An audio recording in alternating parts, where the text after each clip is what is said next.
नमस्कार the cricket war देख रहे हैं आप और मैं हूं आपके साथ जया शर्मा। मेरे साथ इस वक्त आज मौजूद हैं मेरे सहयोगी क्रिकेट एक्सपर्ट और खेल संवाददाता। और क्या क्या परिचय दूं sir? Good morning Jaya. Good morning sir. Dilip Kapse ji इस वक्त हमारे साथ मौजूद हैं और आज क्रिकेट को लेकर, कल हुए मैच को लेकर और आज हुए मैच की बात हम दिलीप जी से ही करेंगे, जो कि हमारे साथ अक्सर फोनों में जुड़ते हैं, लेकिन आज हमारे साथ स्टूडियो में मौजूद हैं। तो क्रिकेट के महाकुंभ यानी कि वनडे वर्ल्ड कप 2023 में एक के बाद एक शानदार मुकाबले लगातार देखने को मिल रहे हैं और क्रिकेट के इस महायुद्ध में महारथियों के बीच हो रहा है घमासान।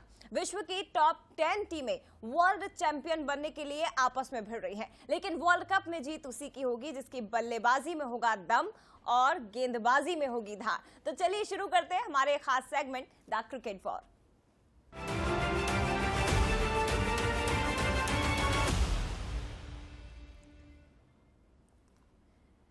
और चलिए शुरुआत करते हैं सबसे पहले बात अफगानी टीम की, जो कि कापसे जी एक के बाद एक कमाल करती हुई दिखाई दे रही है इस वर्ल्ड कप में। बिल्कुल उनका विजय रथ जारी है, सरप्राइज करना, सरप्राइज दे रही है। ऐसा लग रहा है कि पता नहीं क्या 3 मैचेस के बाद तो पता नहीं क्या खा के आ गई अफगानिस्तान की टीम के अचानक से चमत्कार मैचेस में देखने को मिल रहे हैं।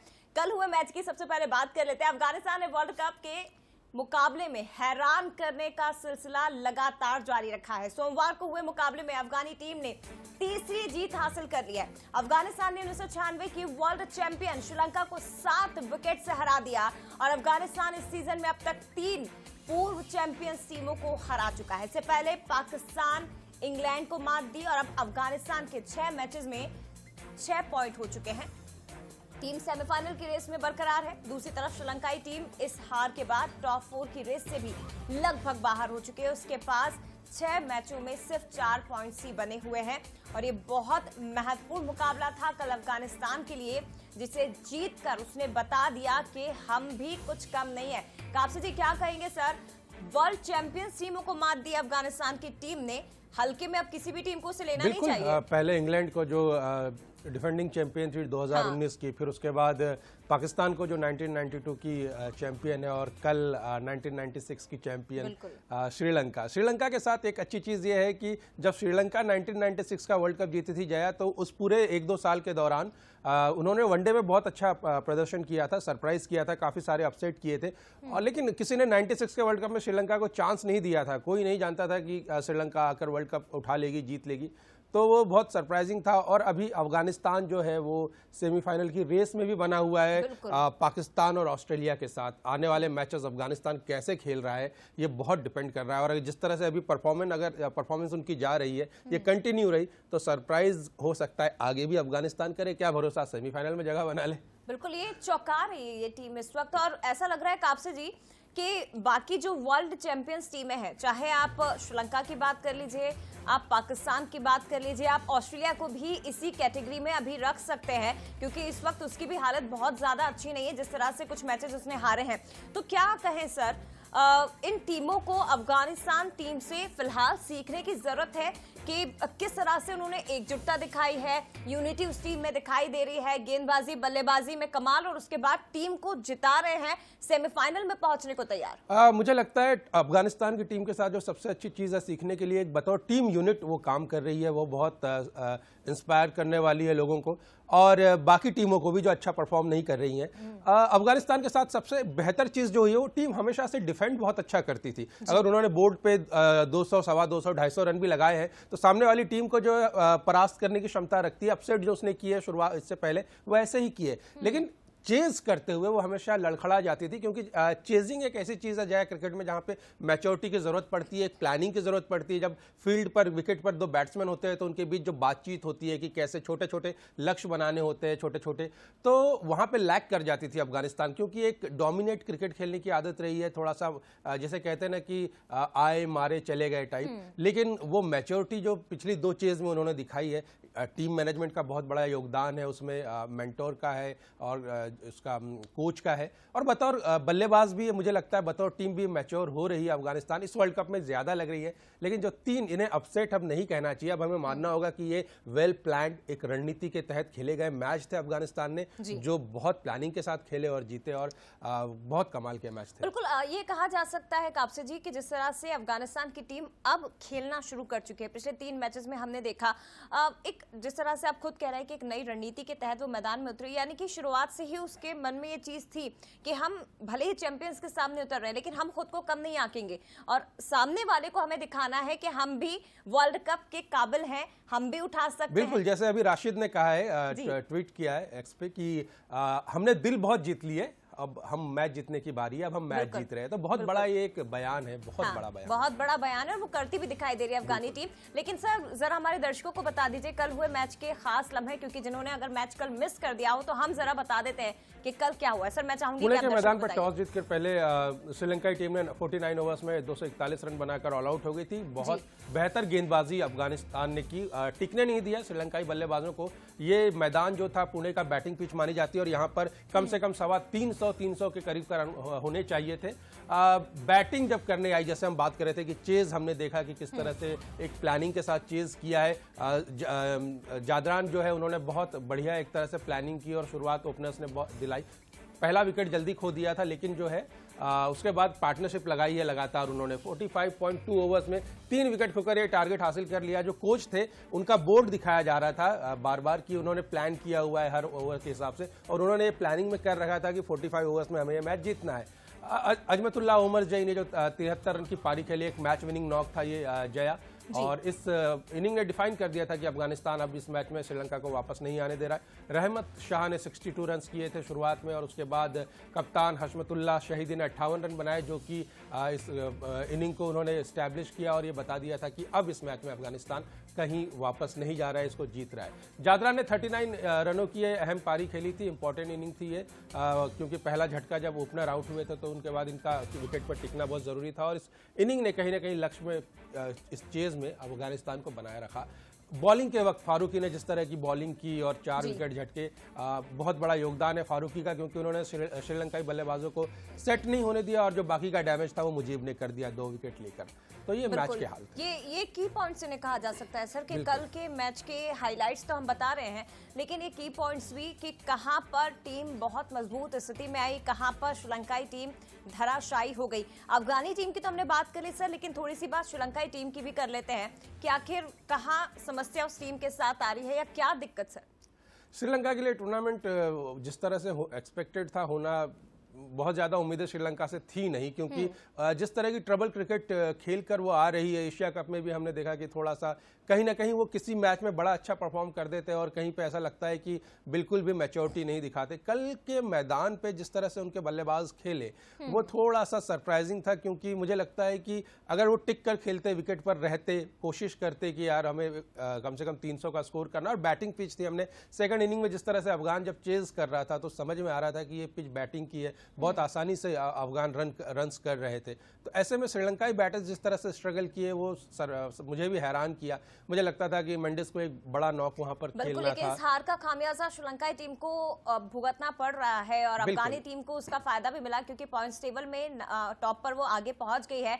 7वें नंबर से सर 5वें नंबर पे आई, टॉप 5 में इस वक्त बनी हुई है। बिल्कुल है, और दावेदार है वो सेमीफाइनल की, अगर वो मैचेस अपने बाकी जीतते। हाँ, जरूरी है कि वो बाकी मैचेस अपने जीते, बेहतर रन रेट के साथ जीते। पॉइंट्स टेबल में भले ही वो आगे निकल रही है, लेकिन रन रेट भी उसका उतना ही बेहतर होना चाहिए अगर वो सेमीफाइनल की इस दौड़ में आगे बढ़ना चाहती है। तो आगे बढ़ते हैं और अब बात करते हैं सेमीफाइनल की दौड़ से लगभग बाहर हो चुकी पाकिस्तानी टीम आज वर्ल्ड कप में जूझ रही एक और टीम बांग्लादेश से भिड़ने जा रही है। पाकिस्तान के लिए करो या मरो के इस मैच में लगातार 4 मैच में हार का सिलसिला तोड़ने की कोशिश ये टीम करेगी। पाकिस्तान के पास 4 पॉइंट्स हैं, वो अब ज्यादा से ज्यादा 6 पॉइंट्स और जुटा सकता है, जिससे लीग स्टेज के बाद उसके टोटल पॉइंट्स 10 हो सकते हैं। लेकिन आज का मुकाबला कोलकाता के ईडन गार्डन्स में खेला जाएगा, जो कि बेहद इंपॉर्टेंट है, काफी महत्वपूर्ण है। पाकिस्तान बनाम बांग्लादेश के बीच होने वाला मुकाबला 6 में से सिर्फ 2 मैचेस जीते हैं पाकिस्तानी टीम ने, आज उसे ये मैच जीतना जरूरी है। डू एंड डाई की सिचुएशन इस वक्त डू और डाई की उसके सामने बनी हुई है। सर क्या कहेंगे आज होने वाले मैच के लिए? पाकिस्तान की टीम तो बिल्कुल मैदान पर जाकर ऐसा लगता है ताश के पत्तों की तरह उसे सामने वाली टीम बिखेर देती है। पाकिस्तान स्ट्रगल कर रहा है और इस वर्ल्ड कप में मुझे ऐसा लगता है कि जिस तरह एशिया कप में उसने स्ट्रगल किया और वो एक बैड फॉर्म था वो जारी था, जबकि वनडे रैंकिंग इस टीम की नंबर 1 थी यहाँ आने से पहले। उनका बल्लेबाज बाबर आजम कप्तान नंबर 1 बल्लेबाज है। उम्मीदें थी कि यार अच्छा करेगी यहाँ पर, लेकिन बिल्कुल भी उस तरह से परफॉर्मेंस पाकिस्तान का नहीं दिख रहा है। खासकर मुझे लगता है कि बॉलिंग यूनिट जिस तरह से स्ट्रगल कर रहा है उनका, उसकी वजह से पाकिस्तान मैच में कहीं ना इस टूर्नामेंट में इस पोजीशन पे आ गया है कि अब उसके लिए सेमीफाइनल के रास्ते लगभग बंद हो चुके हैं। बहुत छोटी सी एक विंडो उसके पास है और वो उस विंडो में भी बहुत सारे इफ्स एंड बट्स है कि फला टीम फला कर दे, फला जगह ये हो जाए। हाँ, और दूसरी टीम हाँ, और सबसे पहली बात तो है कि बचे हुए मैचेस बड़े अंतर से जीतना उसके लिए बहुत ज्यादा जरूरी है। तो ये बहुत इंपॉर्टेंट बात है पाकिस्तान के लिए कि पहले तो सारे मैचेस जीते और उसके बाद डिपेंड करेगा दूसरे टीम्स के ऊपर, क्योंकि अब देखिए अफगानिस्तान बहुत अच्छा कर रही है। ऑस्ट्रेलिया ने जिस तरह से बाउंस बैक किया वो तो है ही चौथे नंबर की टीम की दावेदार की, वो सेमीफाइनल के लिए जा रही है। अब वो कुछ इफ एंड बट्स होते हैं टूर्नामेंट में, तो जाहिर तौर पे पाकिस्तान की अगर किस्मत बहुत अच्छी हो, क्योंकि जो परसेंटेज है वो 6% समथिंग कुछ है। लेकिन ऐसा लग रहा है सर अभी तो इस वर्ल्ड कप में किस्मत के ही भरोसे शायद पाकिस्तान बिल्कुल नसीब के भरोसे है। लेकिन पाकिस्तान टीम जो है ये माना जा सकता है कि नसीब के, जिसे कहते हैं ना मुकद्दर के सिकंदर, वो रहे हैं। 92 का वर्ल्ड कप भी उन्होंने इसी मुकद्दर के सहारे जीता था। लगातार अपसेट हुए थे, शुरुआत में कुछ मैचेस हारे थे, लेकिन बाद में एकदम से टीम ने बाउंस बैक किया, कुछ लक का भी साथ मिला, किस्मत का, और सेमीफाइनल में गई टीम। तो कुछ भी हो सकता है। कितना साथ मिलता है ये भी देखेंगे। जरा पिच रिपोर्ट पर एक नजर डाल लेते हैं। कापसे जी हमारे दर्शकों को बता दीजिए ईडन गार्डन्स की जो पिच है वो बताइए जरा सर। दूसरा मुकाबला इस पिच पर खेला जा रहा है वर्ल्ड कप का 2023 में, और ये जो पिच है ये आमतौर पे जो है बैटर्स को मदद करता है। कोलकाता का जो मैदान है यहाँ की पिच, लेकिन हम पिछले कुछ समय से देख रहे हैं कि यहाँ पर गेंदबाजों के लिए भी कुछ ना कुछ है। और अच्छी बात यह है कि शुरुआती कुछ जो स्पेल होता है पेसर्स का, वहाँ पे तेज गेंदबाजों को मदद मिलती है, बल्लेबाजों को वो थोड़ा परेशान करते हैं अगर उनके पास रफ्तार है और थोड़ा स्विंग है। तो जैसे मैं कह रहा हूँ नीदरलैंड और बांग्लादेश के मैच में यहाँ गेंदबाजों को भी मदद मिली थी, न केवल पेसर्स बल्कि स्पिनर्स के लिए भी इस पिच में बहुत कुछ है। और कोलकाता का ये ऐतिहासिक ग्राउंड जहाँ पर कई अहम मैचेस का गवाह है स्टेडियम रहा है, चाहे वो टेस्ट क्रिकेट की बात करें या वनडे क्रिकेट की बात करें। और इस ऐतिहासिक मैदान पर पाकिस्तान और बांग्लादेश अपनी किस्मत आजमाने आज यहाँ जाएंगे। पाकिस्तान जो कि किस्मत के भरोसे है, बैटिंग आसान नहीं होगी यहाँ पर शुरुआत में। बिल्कुल नई गेंद पर तेज गेंदबाजों के खिलाफ बैटर्स को सतर्क रहना जरूरी होगा। जैसा कि हम कह रहे थे कि शुरुआत में पेसर्स जो है उसको स्विंग भी मिलता है और सीम पर यहाँ गेंद पड़ने पे गेंद जो है वो हरकत भी करती है। तो इस लिहाज से देखें तो यहाँ पे पेसर्स से शुरुआत में ओपनर्स को बच के रहना होगा, टॉप ऑर्डर को खासकर, और स्पिनर्स को भी इस मैदान पे मदद मिलती है। तो ये है ईडन गार्डन की पिच, कैसी है ये कापसे जी ने बता दिया। लेकिन आज होने वाले मुकाबले में कौन सी टीम भारी पड़ सकती है, किसका पड़ना सबसे ज्यादा भारी है, वो जरा एक नजर आप ग्राफिक्स के जरिए आपको बता देते हैं, इस पर डाल लीजिए कौन सी टीम भारी पड़ सकती है। कुल वनडे मैचेस देखिए बांग्लादेश और पाकिस्तान के बीच हुए हैं। 33 मैचेस पाकिस्तानी टीम ने जीते हैं, बांग्लादेश ने 5 मैच जीते। तो यहाँ पर पाकिस्तानी टीम जरूर भारी पड़ती हुई दिखाई दे रही है सर आंकड़ों के हिसाब से। अगर हम देखें वनडे मैचेस की बात करूं, डेफिनेटली पाकिस्तान एक स्ट्रांग टीम है बांग्लादेश के मुकाबले। बांग्लादेश का कहीं मुकाबिल नहीं है। कुछ अपसेट्स उन्होंने किए, 5 अपसेट मेरे ख्याल से माना जा सकता है कि बड़े अपसेट्स ये थे। और यहाँ पे हैरान किया था बांग्लादेश ने पाकिस्तान को। लेकिन एक चैलेंज, बांग्लादेश की टीम जो है हमेशा एक चैलेंज करती है और वो चैलेंज फेस करना होता है पाकिस्तान को। हमेशा जो है मैचेस इतने इजीली जाने नहीं देती है। और पिछले लास्ट 1 डेकेड से हम देख रहे हैं कि बांग्लादेश ने जिस तरह पाकिस्तान के खिलाफ किया है, परफॉर्म किया है मैचेस में, वो बहुत इंपॉर्टेंस रखता है। खासकर पाकिस्तान के खिलाफ जो है बांग्लादेश अग्रेसिव होकर खेलती है और अपना बेस्ट गेम जो है वो प्रेजेंट करती है। तो इस लिहाज से ये मैच हम एक्सपेक्ट करते हैं कि एक अच्छा फाइट होगा। टीमों का रिकॉर्ड तो हमने देख लिया, लेकिन ईडन गार्डन जिसकी पिच की बात की, वहां का रिकॉर्ड आप देख लीजिए कि यहाँ होने वाले मैच में किसकी जीत होती है, कौन बाजी मारता है। बैटिंग करते हुए जीत, बाद में यानी कि चेस करने जो टीम उतरती है, 14 मैचेस जीतने में वो कामयाब हुई है। ये ईडन गार्डन का रिकॉर्ड है जो आपको इस वक्त बता रहे हैं। और पहली पारी का एवरेज स्कोर 241 रहता है, 241, जो कि आपने पहले भी सर बताया था कि यहाँ पर किस तरह का स्कोर टीम बना सकती है। चेजिंग यहाँ पे जो है बाद में बैटिंग करना मुश्किल होता है। ये नजर आ रहा है कि पहली पारी का स्कोर जो 241 है और सेकंड पारी का स्कोर 201 है। जाहिर तौर पर जो है कि अगर आपने बोर्ड्स पे रन्स लगा दिए हैं तो आप सामने वाली टीम को जो है दबाव में ला सकते हैं अच्छी गेंदबाजी के सहारे, और अगर स्ट्राइक कर लेते हैं आप शुरुआती कुछ ओवर्स में 1-2 विकेट्स पे तो मैच में आप बन जाते हैं। जैसे कि कुल वनडे मैच यहाँ पे 36 खेले गए हैं और इनमें से पहले बैटिंग करने वाली जो टीम है उसने संभवतः 21 मुकाबले यहाँ पे जीते हैं मेरे ख्याल से। हाँ। और बिल्कुल यहाँ पे नज़र आ रहा है कि जो टीम पहले बैटिंग करेगी उसे फ़ायदा होगा यहाँ पर। तो जाहिर तौर पर जो टॉस जीतेगा कप्तान वो कोशिश करेगा कि पहले बल्लेबाजी करे और स्कोर एक अच्छा बोर्ड पे लगाए, और सामने वाली दूसरी टीम को जब वो बल्लेबाजी करने आएगी तो शुरुआती को झटके देकर। सर आपको क्या लगता है आज टॉप स्कोरर कौन हो सकता है इन दोनों टीमों में, और किसी तरह के बदलाव के साथ क्या पाकिस्तानी टीम उतर सकती है? बांग्लादेश के अगेंस्ट मुझे लगता है बाबर और रिजवान जो है वो सबसे इम्पोर्टेंट बैटर्स होंगे पाकिस्तान के, उनके ऊपर काफ़ी जिम्मेदारी होगी। और बाबर जो है एक मिली जुली फॉर्म के साथ खेल रहे हैं। पिछले इनिंग में उन्होंने अच्छा स्कोर किया था, उसके पहले बड़े स्कोर नहीं कर पा रहे थे, लेकिन हाँ इस मैच में बाबर के पास मौका है एक बड़ा स्कोर करने का। रिजवान के पास उन्हें भी कुछ कंट्रीब्यूट करना पड़ेगा, क्योंकि बाबर और रिजवान के बीच एक डिफरेंस ये है कि बाबर बड़े खिलाड़ी है रिजवान के मुकाबिल बेशक, लेकिन रिजवान जो है रन बॉल अच्छा खेलते हैं, उनका स्ट्राइक रेट हमेशा बाबर से अच्छा होता है। और जब वो अटैकिंग मोड में आ जाते हैं रिजवान को तो किसी भी गेंदबाज को उन्हें गेंद करना जो है ना बहुत भारी पड़ता है। जया, बहुत आसान नहीं रहता रिजवान जिस तरह का खिलाड़ी है। बिल्कुल, लेकिन देखना होगा कि क्या आज कोई बदलाव पाकिस्तानी टीम कर सकती है। जैसा कि कापसे जी ने भी बताया, हो सकता है कि बाबर आजम की जगह आज रिजवान आपको दिखाई दे। ये टीम के ऊपर डिपेंड करता है। फिलहाल जब टॉस होगा तो आपको जो प्लेइंग 11 होगी वो भी आपके सामने आ जाएगी। लेकिन अब बात करते हैं आगे होने वाले मैच को लेकर। आपको बता दें कि टीम इंडियन श्रीलंका के खिलाफ होने वाले मैच से पहले इंडिया मुंबई पहुंच चुकी है। विराट कोहली टीम बस में नहीं पहुंचे हैं, वो टीम से पहले ही मुंबई पहुंच चुके थे। लेकिन आपको ये भी बता दें कि कप्तान रोहित शर्मा जरूर टीम बस में आए हैं। टीम होटल जाने के बजाय वो घर गए, तीनों ही प्लेयर्स का घर क्योंकि मुंबई में ही है, और इनके अलावा सभी प्लेयर्स टीम बस में सवार होकर होटल पहुंचे। मुंबई में ही 2 नवंबर को, क्योंकि टीम इंडिया का अगला मुकाबला अब श्रीलंकाई टीम के साथ होना है, और इसी मैदान पर 2 अप्रैल 2011 को दोनों टीमें वर्ल्ड कप फाइनल में आमने सामने हुई थी। भारत ने 29 अक्टूबर को लखनऊ के कान्हा स्टेडियम में इंग्लैंड के खिलाफ 100 रनों से टूर्नामेंट में अपनी 6वीं जीत दर्ज की। 7वीं जीत दर्ज करने के लिए मुंबई के इस मैदान में दोनों टीमों का आमना सामना होगा।